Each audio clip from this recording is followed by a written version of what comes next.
Hi, I'm Mrs. GR. These are the 5 things that I find essential in my day.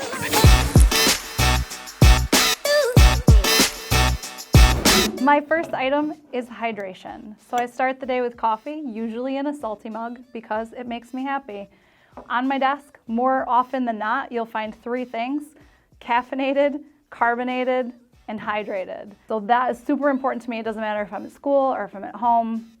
Those 3 things make an appearance in my day every day. And I drink the most regular water all day long. Coffee, I start the morning with coffee. I'm usually done drinking coffee by like 9:30.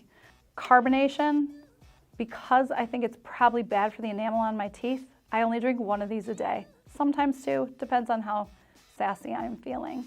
I only buy lemon, grapefruit, and ginger.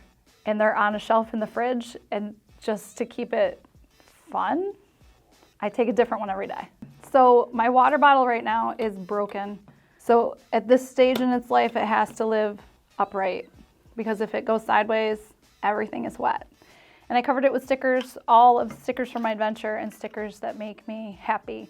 So you'll see different things that I like to watch. I was a big He-Man fan when I was a kid. He might not be super PC right now, but he was great in the 80s. Dave Matthews, there are a couple of different Dave Matthews stickers on there. There's an ESF sticker, which is where my oldest went to school.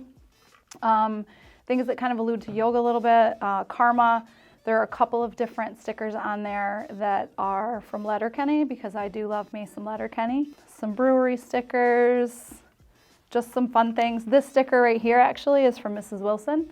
We went on a conference and we met these people who had a flag that said "Live a Great Story," and I took their picture while they were in the ocean, and Mrs. Wilson got me the flag and a sticker when we got back as a birthday present.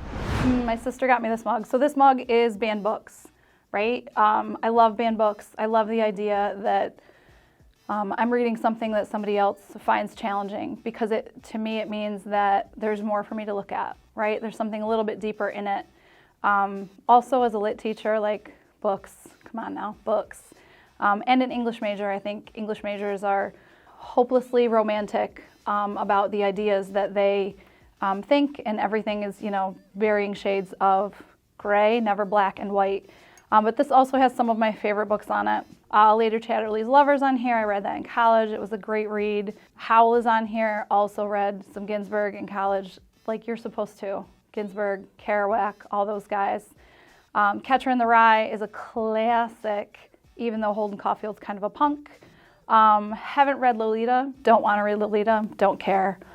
I think it's funny that it says the satanic verses on it. I've never seen a banned book mug that has the satanic verse on it. This is not my only banned book mug, but this one is my favorite. All right, so number 2 is my yoga mat. Yoga is super important to me. It's one of the ways that I balance. It's one of the ways that I find a little bit of peace in the end of my day or the beginning of my day, depending on the day of the week. I practice at a studio in Horseheads, but I also have a yoga studio in my yard, because my husband really loves me a lot and built me one. And it's heated, so I can do yoga all winter long, even on a snow day when the studio's closed. This is a B mat, which I think is the bee's knees in terms of yoga mats. We do have yoga mats in our classroom because they take up less space than a couch, quite honestly. I also love to sit on the floor. I sit on the floor all the time. I take my shoes off. I sit, not crisscross applesauce, because my body doesn't work that way, but I sit like in a log with a leg on top of a leg, and it grounds me, it balances me, and you would not believe how many kids choose to sit on the floor. So my third thing is books, and it's like this is just kind of sample. So at all times, this is so nerdy, at all times I'm usually reading nonfiction. This is what I'm reading right now. Fiction. And you'll see that I brought it right from my nightstand, and there is still a pencil inside it because I'm marking it as I read. And then whatever I'm teaching. Books are super important to me. It's not just the English major part of me, but books were always something that even as a kid, I enjoyed the escapism, right? You can lose yourself in a book, and you can go all kinds of places that you might not afford to be able to go, or you might not ever experience, but a book will take you there. and give you kind of a story to go along with it. This actually is one of my favorites. Their Eyes Are Watching God is one of my favorites. There's a book, it's got a pink cover. It's called Overdrive, and it's by an author named Leslie James Waller. I think I read it in like 5th grade or 6th grade. I had a reading buddy, and he wasn't like, we didn't read together, but like he would read books and pass them on to me, and I would read books and pass them on to him. And it was a book I probably never would have read if he hadn't recommended it. Usually everything we read at school is really heavy. So if I'm picking something to read outside of school, it's light, it's fluffy, it's quick resolution, right? Like it's like a Hallmark movie, but with more depth and a little more variation of plotline. But if it's been a particularly heavy semester, if we've read a lot of really rich pieces of fiction, I'll go to something fast that I can read in like, I don't know, 3 or 4 hours and be done with it. Like just title after title after title, just like like a cleanse, actually. My next item are my slippers. These, I think, came from one of those shoe stores at the outlet mall, quite honestly. I'm very particular about my slippers. My mother used to get me the like L Bean ones, and the women's slippers they don't have enough like foot coverage, and it was annoying to me. So for a while I only wore men's slippers, which don't necessarily fit.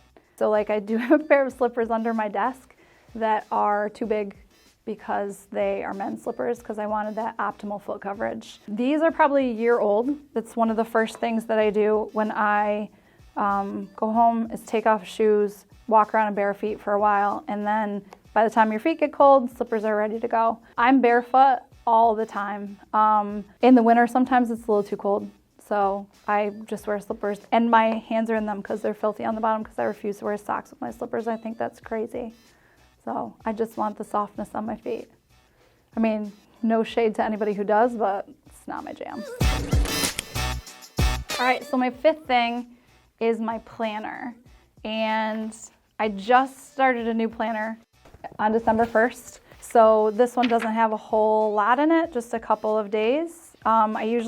My favorite kind of planner is just like this. So it's dots, so I can make whatever I want on it or in it, and the formatting can be exactly what I want. Because for a while, I'll use this format where the days are at the outside of the edges and my notes are on the inside. Then I'll change it up a little bit. Sometimes I'll do 3 days across or a whole week on one set of pages. But this is kind of working for me right now. But like it helps me think things through and stay organized. It also will let me, and if I brought the one that I used last year or the one that I just closed November 30th, you'll see that things are tabbed. Like if I go to a conference, I'll write all over it and write my notes. I take notes so I pay attention, which is a great tip, friends.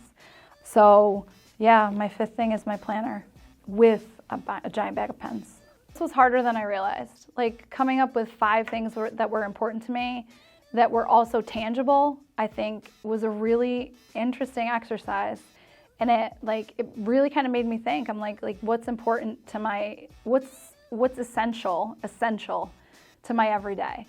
And then I started to think about what things could I leave off of that list, right? Other than the humans that I need every single day, these are things that, like, could I live without my slippers? Sure. Could I do yoga without a mat? Sure.